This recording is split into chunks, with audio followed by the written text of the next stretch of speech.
There's nothing more terrifying than a crime or disappearance that remains unsolved. Not only does it destroy the lives of the victim's family members and friends, it leaves the community frightened that the perpetrator will strike again.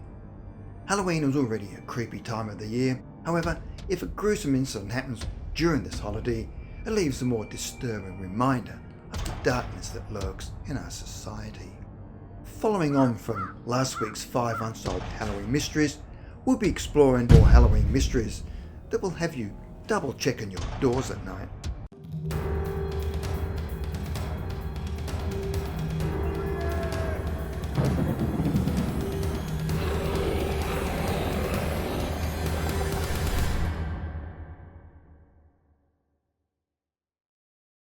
Number 6. Jane Doe. On Halloween night 1979, an unidentified body of a young woman was found. She was discovered in a concrete culvert by Interstate 35, not far from Georgetown, Texas. The victim was identified as being in her 20s, and evidence showed that she'd been sexually assaulted before being strangled. It was likely that she was murdered the day that her body was found, and the only possible clue to identifying her was a silver oval-shaped ring she wore in her hand. The victim was completely nude except for a pair of orange socks on her feet. As she was never formally identified, she was known by the nickname Orange Socks. In the years since the murder, serial killer Henry Lee Lucas had confessed to a murder. He even claimed to have had sex with the corpse after Orange Socks was murdered. However, he never knew her identity either. He claimed that he had picked the woman up while hitchhiking and said that he remembered her name being either Jody or Joni. After Lee was sentenced to death for the murder in 1984, he recanted his confession to have his sentence commuted. Further investigation into the case did indeed show that Lee was likely working in Florida the day the murder happened. Lucas was known to confess to murders that he never did, and it's one reason that his number of actual victims remains a mystery. Henry Lee Lucas would die in 2001 in prison, and Orange Socks is only one of the several unidentified murder victims that have been connected to him. Exactly who Orange Socks was and who really murdered her remains a mystery. Number 5. Marvin Brandland. 69-year-old Marvin Brandland was living with his wife Ethel in Fort Dodge, Texas in 1982. On Halloween night of that year, the Brandlands were giving out candy to the trick-or-treaters that stopped by their house. They answered the door and were surprised to find a man wearing a mask. He said to them, "Trick or treat, give me your money or I'll shoot." The Brandlands thought that he was playing a prank on them, and they attempted to remove his mask. He resisted their attempts and entered the house, brandishing a gun. He demanded that he be taken to the basement and that the couple give him all of the money they had in their safe. The Brandlands became suspicious, as very few people knew that they had a safe in their basement. This is why Marvin was still convinced that it was just a friend or family member that was just trying to pull a Halloween trick on the couple. As the masked man led the couple through the kitchen, Marvin jumped for the gun. Unfortunately, Marvin was shot in the throat by the robber and died. The robber then fled the house, leaving his mask behind. Ethel was so traumatized by the death of her husband that she passed away a few months later. As time passed, an acquaintance of the Brandland family allegedly bragged about being the one responsible for the murder.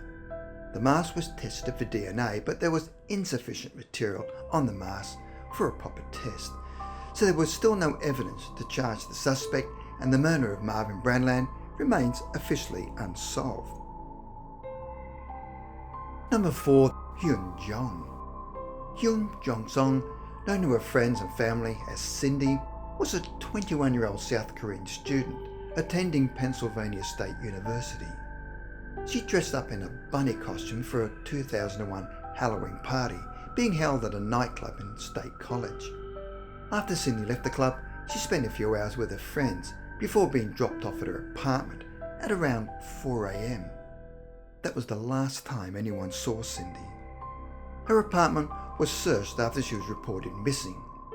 No sign of a struggle was found, but many of her belongings, including the false eyelashes used with her costume, were found there. This indicated that she had at least entered her apartment after she was dropped off. What happened after that is where the mystery begins. A short time later, a witness came forward to say that they saw someone who looked like Cindy in the Chinatown district of Philadelphia. The woman was inside a vehicle with an unidentified male, and she appeared to be crying for help. A strange lead on the case came through in 2003 when a man from Lucerne County known as Hugo Marcus Selinski had been arrested after the remains of 5 people were found buried in his backyard. None of the remains were that of the missing Cindy, but an informant told police that Cindy was abducted by Selinski and an accomplice of his called Michael Jason Kukowski Jr. They alleged that Cindy was buried in another location after being raped and murdered by the pair.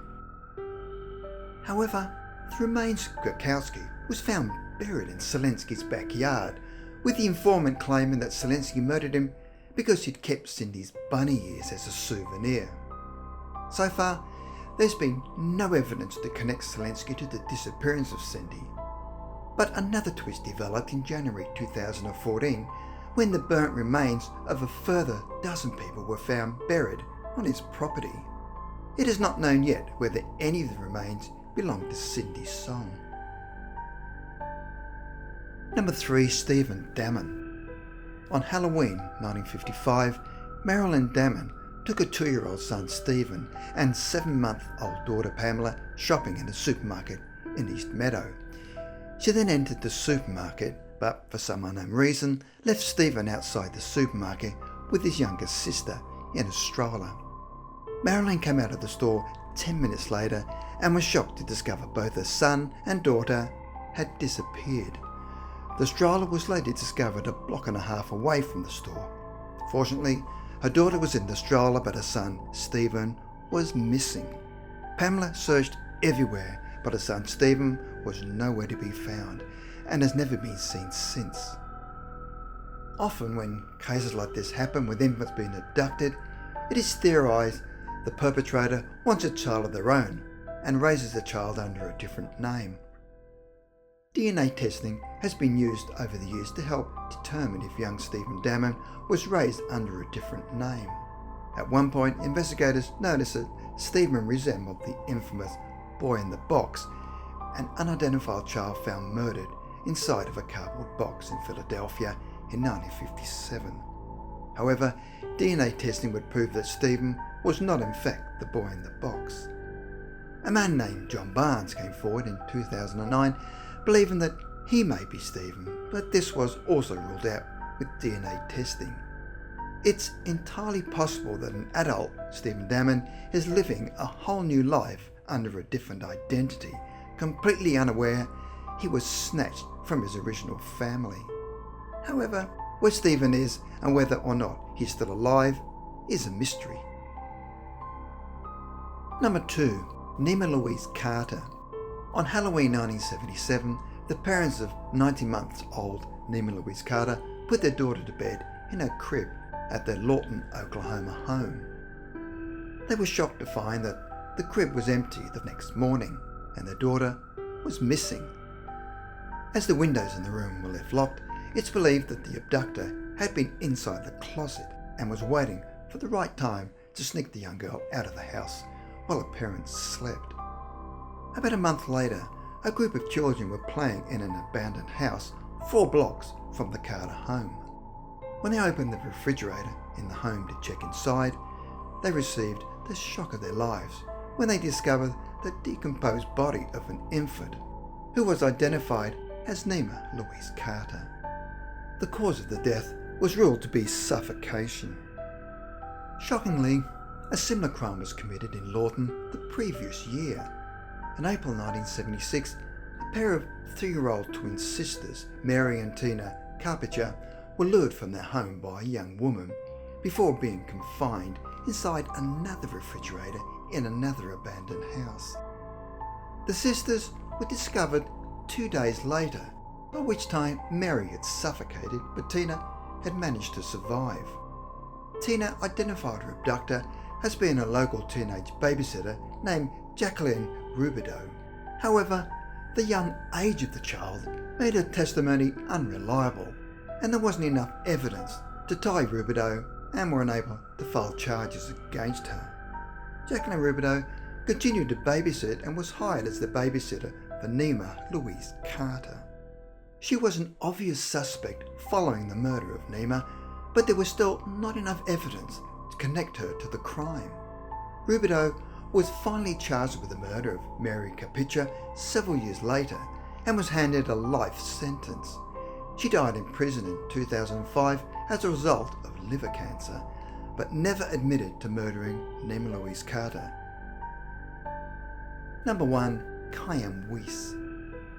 15-year-old Chaim Weiss was an Orthodox Jewish boy studying at Mesivta of Long Beach, a yeshiva high school in New York. The school was horrified on the morning after Halloween 1986 when it was discovered that Chaim had been murdered. His body was found on his dorm room floor, but no murder weapon was ever found. Given that there was no evidence of a struggle, it was likely that Chaim was killed while sleeping in bed before the murderer moved the body to the floor. No one was able to work out a motive for the murder, as everyone considered Chaim to be well liked in the school. There were some signs that the killer was familiar with the religious customs of Orthodox Judaism. The window in the room was left open despite it being a cold night, which is a custom that allows for the spirit of the deceased to leave the room and continue to the next life. A rabbi at the school left a memorial candle to burn in Chaim's room after the murder. A second candle appeared 2 days later, but they never found out who left it. There was also no signs of a forced entry, suggesting that the killer was familiar with the dormitory. Another student on Chaim's floor recounted how they were woken during the night by someone opening their door and then immediately shutting it. Could the killer have entered the wrong room by mistake? Even now, 28 years later, authorities have been unable to find a suspect or an answer to why Chaim Weiss was murdered so brutally.